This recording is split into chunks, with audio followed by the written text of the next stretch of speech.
Hello, welcome to the Daily Office. I'm so glad you could join me.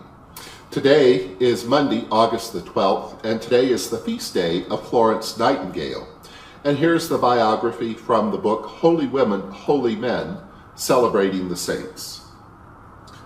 Florence Nightingale was born in Florence, Italy, May the 12th of 1820, and trained as a nurse at Kaiserwerth and Paris in 1853.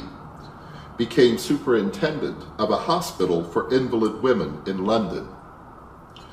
In response to God's call and animated by a spirit of service, in 1854 she volunteered for duty during the Crimean War and recruited 38 nurses to join her. With them, she organized the first modern nursing service in the British field hospitals of Scutari and Balaclava.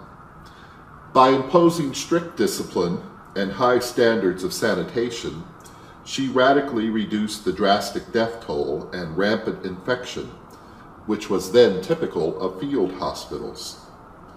She returned to England in 1856, and a fund of £50,000 was subscribed to enable her to form an institution for training of nurses at St. Thomas Hospital at King's College. Her school at St. Thomas's Hospital became significant in helping to elevate nursing into a profession.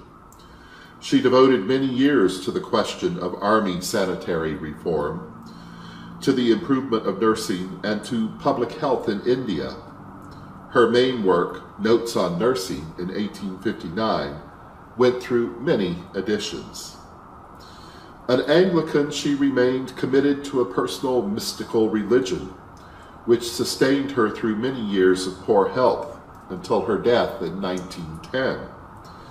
Until the end of her life, although her illness prevented her from leaving her home, she continued in frequent spiritual conversation with many prominent church leaders of the day, including the local parish priest who regularly brought communion to her.